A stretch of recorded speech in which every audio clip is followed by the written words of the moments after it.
Alright. I'm ready when you are, Mum. Hello, I'm Iona. Welcome to Easy Peasy Gardening, and today is March, the end of March, and I'm going to show you what sort of things to plant in March and how to plant seeds. First of all, if you put your seeds into different categories, some seeds need to be planted early in the year, the beginning of March, and that's usually just things that for the hothouse. You can't put them outside in the garden really. That's things like tomatoes and cucumber. I do have some cucumber here which I've been growing away for probably 2 weeks, but they're a good size and they'll get bigger, but they need the heat. And I've got tomatoes growing as well. If you put little boxes and you put which seeds you're planting in which month and a little note, and it helps you to remember what you have to plant, and it makes it a lot easier. I'll just put these here. Another good idea is to have a little journal and keep a note of what you plant and when and how successful and what varieties you've had. Where you can order seeds and buy seeds are catalogues, online. There's lots of things that you can do to get your seeds. There's B&Q, Dobie's, all these different places. You can also, if you're ordering seeds or anything online, keep a little note yourself in your catalogue so you know when it comes and you know what you're doing with your seeds. Seeds, you can do them by just what you've got in the house. That's ideal for brassicas, it's a nice long thing, or for sweet peas, it's got a nice long root. These are just for meat and chicken, but I can use them for seeds. These here you can buy, individual little things that you can get, and these actually decompose into the ground. What are they called? They're just... I'll just pop these over here. These here are ideal for small things like parsnips, things that you want to grow, and you just pull out the little plugs once they're grown. Or you can have different pots. You could also have what's known as a propagator, which is basically just a heated tray, and you can put your seed tray with your seeds on top, and you plug it in. It has a little lid for ventilation. You've got 2 bits on top. And that helps your seeds to grow nice and quickly because it gives you a lot of heat underneath. Ideal for your tomatoes. This is ideal for your tomatoes. Now, put these out the way. In here I've got 50-50. It's 50% what's known as vermiculite and 50% compost. I use this one here for compost, and it's highly recommended by the seed people. And this is vermiculite, which is really just naturally occurring minerals that have been heated to high temperature. So they help with moisture retaining, and they also help with drainage. They don't allow your seeds to get too wet. To prevent any fungus or any diseases in your seeds, you can put this chestnut compound. As you can see, it's an old tin. I don't use that. I just plant my seeds and they grow fine. I don't have any problems. These things are all clean when you buy them from the store anyway. Make sure your trays are clean and hygienic before you put in your seeds. And what I'm going to do now is to plant some broad beans. When you're holding things, try and keep it in one place. Okay. Don't move it around so much. Just okay. Alright. Now the broad beans I'm going to put in these little pots, and I'll just show you how to do a few of them. You put your little pots like this, fill them up. Hold on a second, I'm going to come over and do it. Okay. I'm just going to shot the broad beans here. Alright. Okay. If you can make it so your right hand's not in the way of the camera, that's fine. Okay. Okay. Now, fill your little pots with your vermiculite. I'll do just a couple just to give you an idea. your vermiculite and compost, should I say.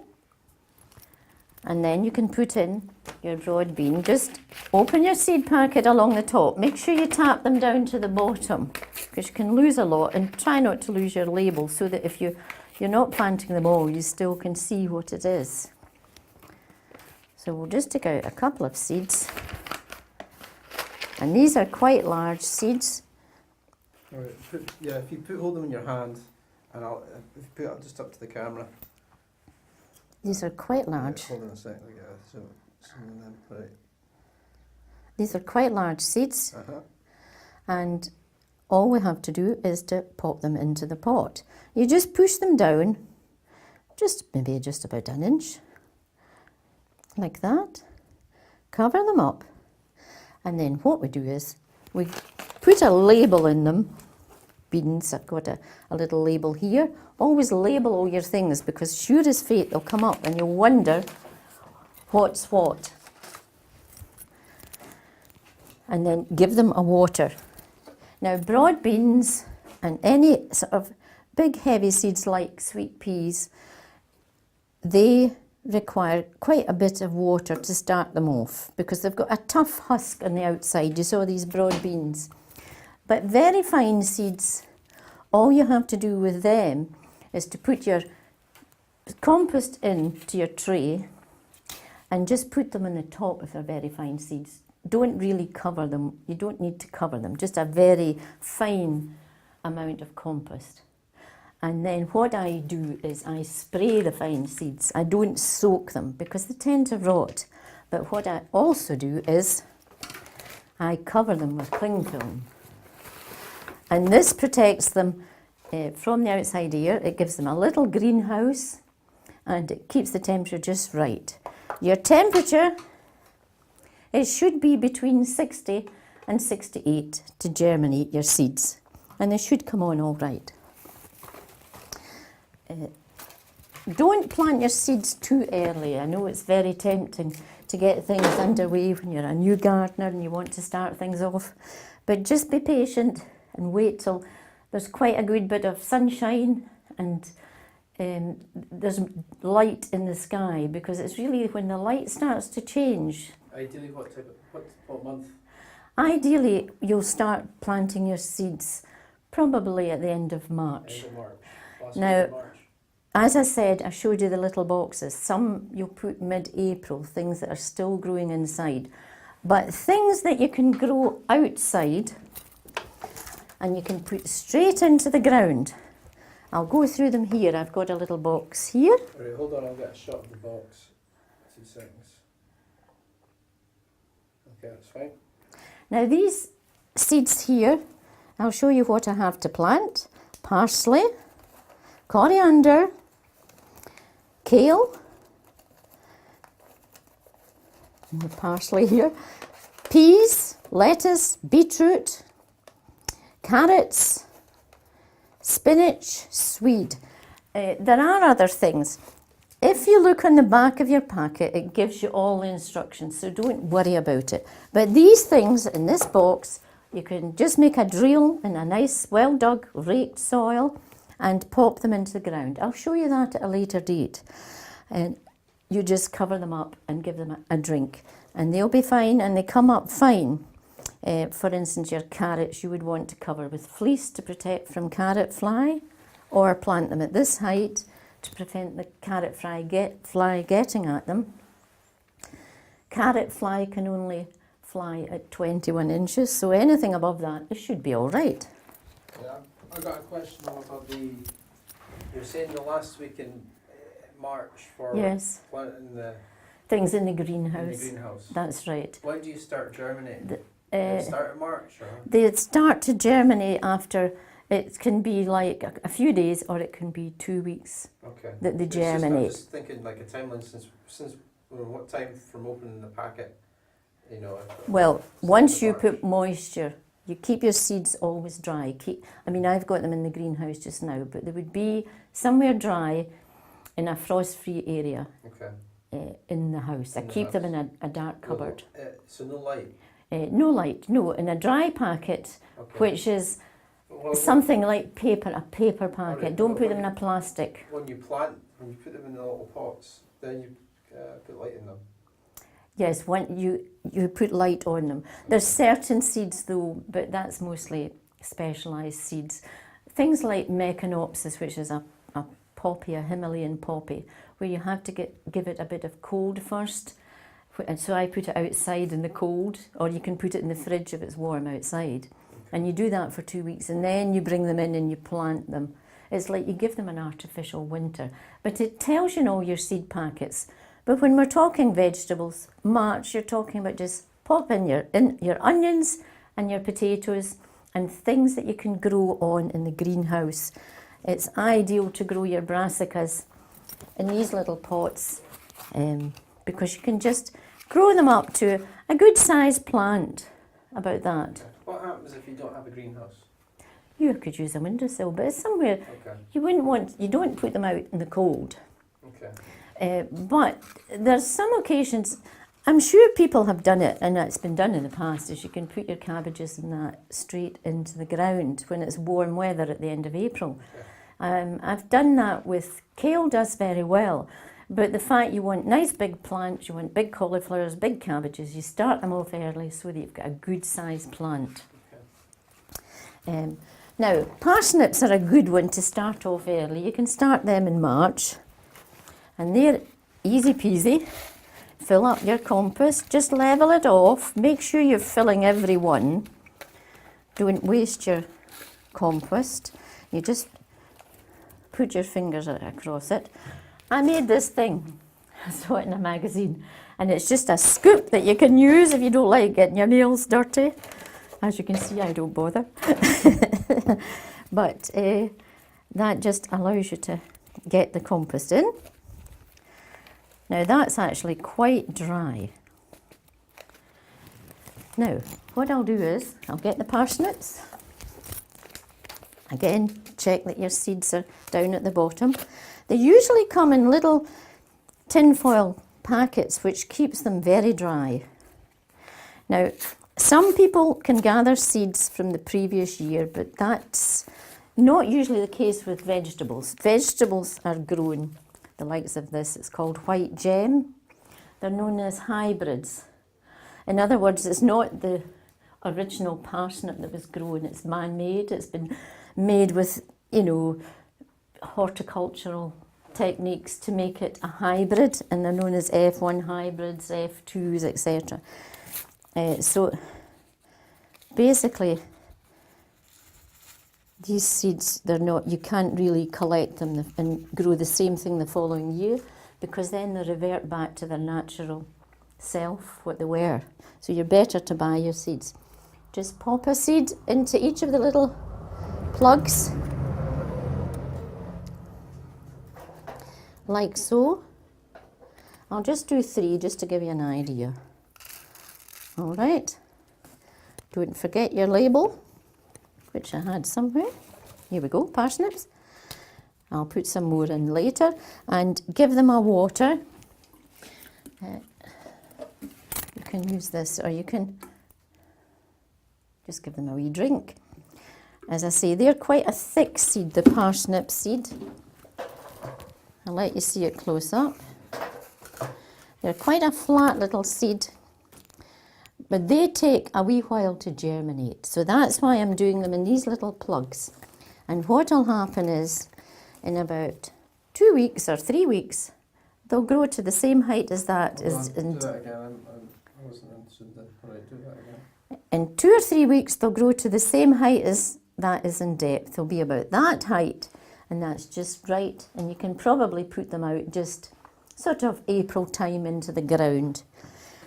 You can cover them with fleece if you wish, just to bring them on a bit more, and it keeps them protected from bugs. But it's up to yourself. You don't need all these fancy things. People grew things years ago and they didn't have all this stramash. But nowadays, things are much easier, and we can grow things quickly.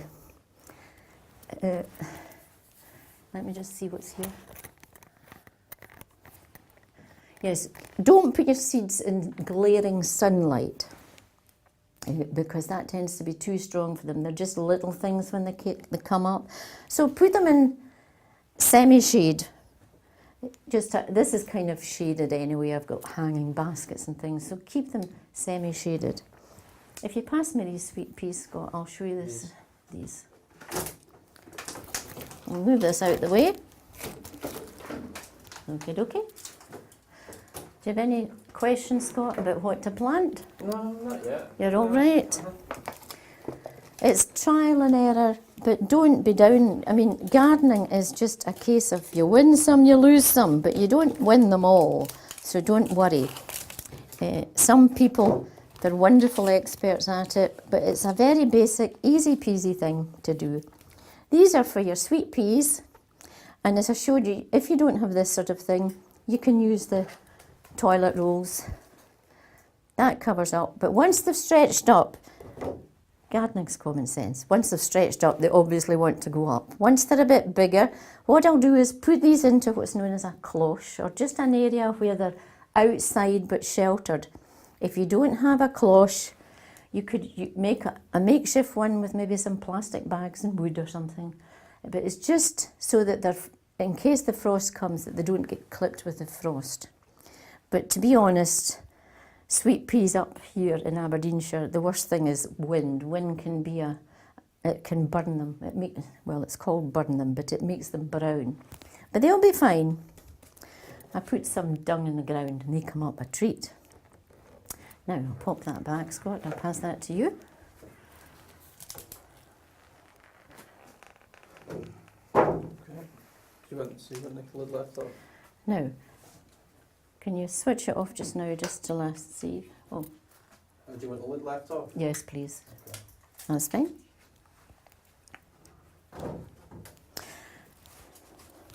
I'll just show you these.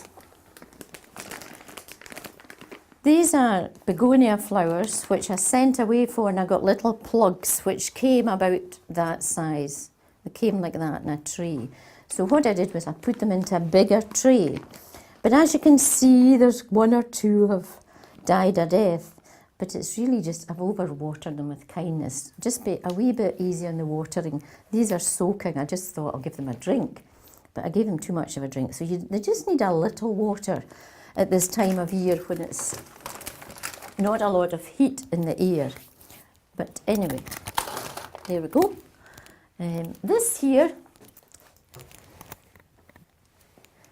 these are called Emopia, or Morning Glory. And these are easy to grow. These are flowers, they're not edible. And what I've done is I've just put a little support for them. These were planted 2 weeks ago and they come up like that. And these are Fabby Dabby. They come up at the end of the year, maybe August, September. And they're quite nice. But up here in Aberdeenshire, you have to grow them in a greenhouse. Down south, you could grow these outside alongside your sweet peas or whatever. Lucky ducks down south. These here are lilies, and they come with a bulb, and all you do is pop the bulb in and they'll come up, and they give a lovely flower and a nice scent. Now I've got them in the greenhouse just now, but probably once it gets warmer, end of April, I could put them outside and they'll look pretty nice. You have to sometimes put a little support. I'll probably put a few sticks and tie a support round that. That's all about vegetables and seeds today. But give it a try and don't worry, as I say, you win some, you lose some.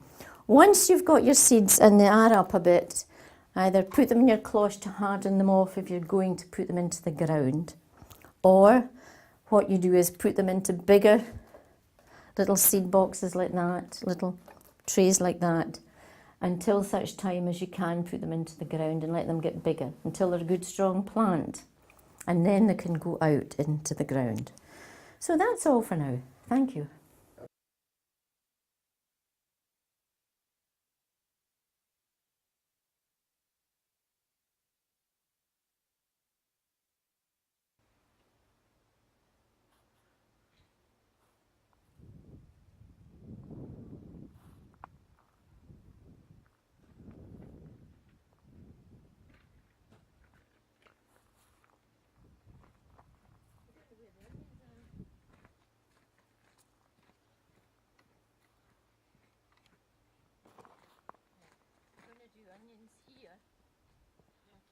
Uh-huh.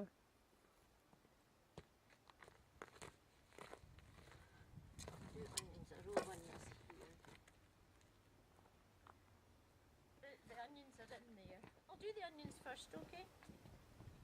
Andrew, where's the string for marking the lines? It's there. Whereabouts? You know the string that you wind up round the sticks? It's there. Is that where it's kept? Okay. Oh, that's the one. Just give me a minute. I can use this. It's all there. No, I'll give you that one. I'll just use this. Here you are. No, this is fine. Here you are. Got the 2 bits. No, it's okay. This is fine. I'll just use this. It's Okay. just an idea. Here.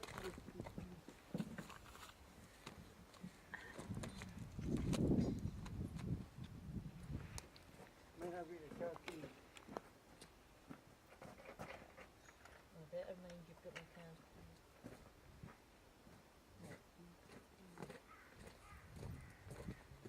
Now, if you want to have it so that you can see. Alright, just be ready, mum. Welcome to Easy Peasy Gardening. I'm Iona and I'm going to show you today how to plant onions and potatoes in your allotment or garden. We buy onions as sets. They come like that, little bulbs. They have a pointed end and a kind of flat end with the root. Right, can you stop, mum, and I'll just do a close-up. Okay. A pointed end and a flat end. Just stand where you are and keep that. Right, hold on a second. Right, if you say a pointed end. They have a pointed end where the shoot comes out, as you can see, and the bottom end is where the roots come out. And it's the roots that we're going to plant into the ground. Okay. Now, in your allotment or your garden, when you're growing vegetables, it's good to rotate your vegetables. At the end here you can see I had Brussels sprouts, which That's fine. in your allotment or garden, it's a good idea to rotate your vegetables so they don't get diseases. So you can see last year I had Brussels sprouts, which are still edible, and this year I'm going to have onions. So you rotate it each year, and whatever you've got is different in each patch of ground. Why is that? Diseases. Yes, it's because they pick up diseases and various things. So it keeps your ground clean, and it also means that some areas get dug.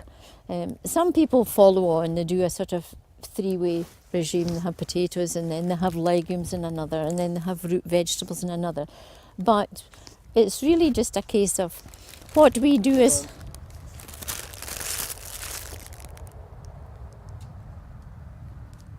Right.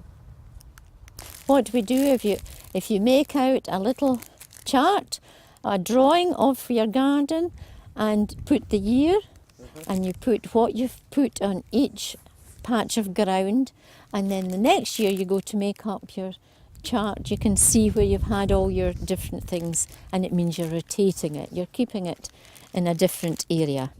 Now, to plant onions, they don't like a lot of heavy, strong manure, but they tend to bolt that means they grow too quickly and they shoot up into seed. But if what you do is you dig your soil first, this has been dug by my big strong boy, and then what we're going to do is we've put in a string here, just for a straight line. It's just string with 2 sticks. If you don't, Hold on a second. Can you do that again? yes, it's just string with 2 sticks, and you can wind it longer or shorter depending on the length of what you want, your seed bed. You could also use a piece of wood, and you could use that as a straight line. It's up to yourself. The reason we do it straight is so that you can tell where all your vegetables are and where your weeds are. If you've got your vegetables all here, there and everywhere, you'll also have your weeds everywhere and you'll not know which is which. Okay, So, hold on a second. Just going to do a shot of this with the onion. yes.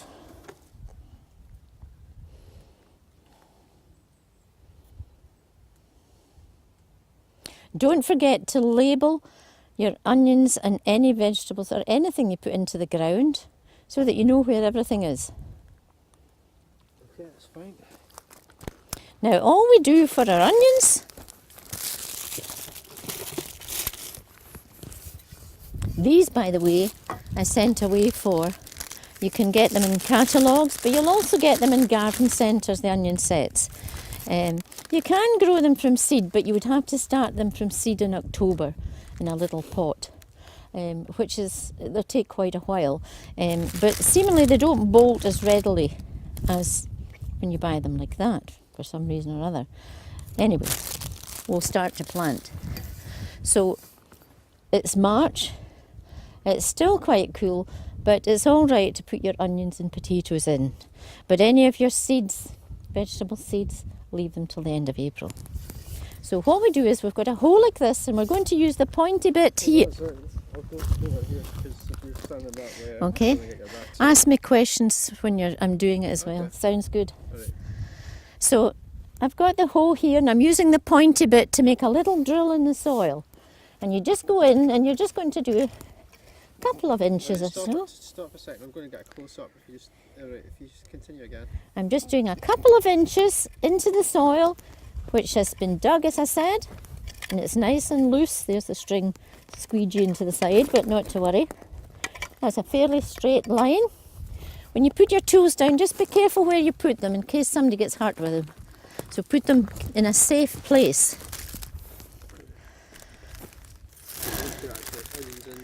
Yes. So then what we're going to do is, here's a nice fat one. We pop these in, you just, doing is, I'm putting, that's the root end, you'll see it's got a little thready bit. That one's soft. If it's a soft one, you may as well chuck it in the bin. They've got to be firm. That's a rotten one. There's a nice firm one. That's pointy. And that's got a wee hairy bit, so we put that in like that. Just press it down gently.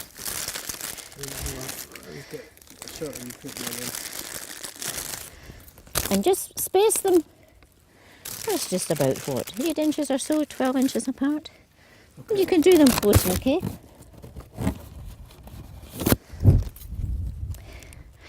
A good measurement of how wide apart they should be is where you can put your hole through them quite carefully without damaging the roots once they've grown. That's a good indicator of how far apart. You can give them a little bit grow more or fertilise if you want. But in saying that, if you don't have it, you don't have it. So don't worry, they'll come up. They'll just be probably a bit bigger if you put some feed on them. Now what I'm going to do is, the trouble you'll have with onions, if any, is probably storing them. Snowball, I was told, I've never planted them before, I was told it was a good variety for storing, so hence Snowball. Another problem you have is when you're planting, the birds like to pick them up from the soil. They're quite naughty and they like to pull them out.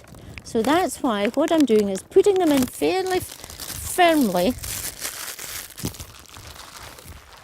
and then I'm going to cover them up. Just cover them over, just over, so that it's just the tip that's sticking out. Can you see that? Don't have any, cover them up gently, just so that you're just covering them and no more, just so the birdies can't see them. Okay, and that's watered. Don't let them get too dry. And probably, I would say roughly about August time, maybe the end of August. Once they look nice and fat, you can loosen them a little bit from the soil and lie them over on the side for a day or two to dry.